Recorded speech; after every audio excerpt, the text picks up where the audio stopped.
అందరికీ హాయ్ అండి. ఈరోజైతే బీరకాయ కర్రీ చేసిన తర్వాత బీరకాయకున్న తొక్కంతా కూడా పడవేయకుండా మధ్యాహ్నం లంచ్‌లోకి బీరకాయ తొక్కు రోటి పచ్చడి అయితే చేశాను. టేస్ట్ అయితే చాలా బావుంటుంది.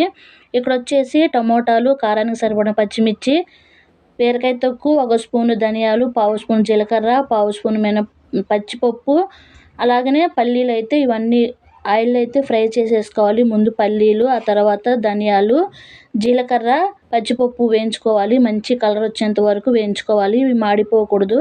మాడిపోతే పచ్చడి అనేది టేస్ట్ అనేది మారిపోతుంది. ఆ తర్వాత వేయించుకున్న తర్వాత ప్లేట్‌లో తీసేసుకొని పక్కన పెట్టేసుకున్న తర్వాత ఇక్కడ కారానికి సరిపడా పచ్చిమిర్చి అయితే తీసేసుకొని ఆయిల్‌లో అయితే మంచిగా వేయించుకోవాలి. ఇవి వేగేటప్పుడు మూత కంపల్సరీగా అయితే పెట్టుకోవాలండి. అవి చింది పైన పడే అవకాశం అయితే ఉంటుంది.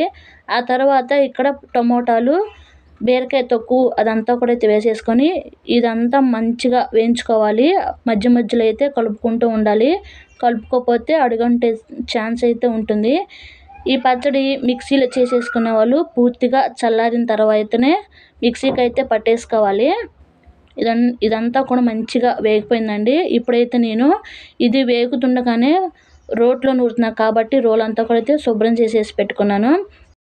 బీరకాయ తొక్కు పచ్చడి చాలా టేస్ట్‌గా అయితే ఉంటుంది. ఇప్పుడైతే నేను చాలా సార్లు అయితే నూరానండి బీరకాయ తొక్కు పచ్చడి అయితే.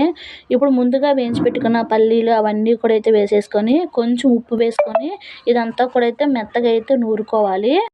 ఈ పచ్చడి అయితే దోసల్లోకి కూడా అయితే చాలా బాగుంటుంది. ఇప్పుడు ఈ పల్లీలు అదంతా కూడా మెత్తగా నూరుకున్న తర్వాత మనం వేయించి పెట్టుకున్న బీరకాయ తొక్కు అంతా కూడా అయితే రోట్లో అయితే వేసేసుకొని ఇది కూడా మెత్తగా వచ్చేంత వరకు అయితే నూరుకోవాలి. పచ్చడి అంతా నూరిన తర్వాత రోటిలో అన్నం అయితే వేసేసుకొని కలుపుకొని తిన్నా కానీ చాలా బాగుంటుంది కదా. మా పిల్లలకైతే అలానే కలిపి పెడతానండి. కానీ ఈ వీడియోలో అయితే నేను ఏమీ యాడ్ చేయలేదు. అలాగనే కలిపి అయితే పెట్టేశాను. బీరకాయ తొక్కు అదంతా మెత్తగా నూరుకున్న తర్వాత కొంచెం చింతపండు అదంతా కూడా అయితే వేడి నీళ్ళలో అయితే నానబెట్టేసుకొని చిన్నులపాయ రెబ్బలు, రుచికి సరిపడా ఉప్పు, కరివేపాకు, కొంచెం కొత్తిమీర అదంతా కూడా అయితే వేసేసుకొని ఇది కూడా మెత్తగా అయితే నూరుకోవాలి. ఇదంతా నూరుకున్న తర్వాత లాస్ట్‌లో అయితే ఒక ఉల్లిపాయ అయితే వేసాను. ఉల్లిపాయ కూడా వేసుకొని కచ్చాపిచ్చగా దంచుకొని నూరి పెట్టుకున్న పచ్చడంతా కూడా పక్కకు తీసి పెట్టేసుకున్నాం కదా, అది కూడా అయితే వేసేసుకొని మొత్తం కలుపుకొని నూరుకుంటే బీరకాయ తొక్కు పచ్చడి రెడీ అయిపోతుందండి.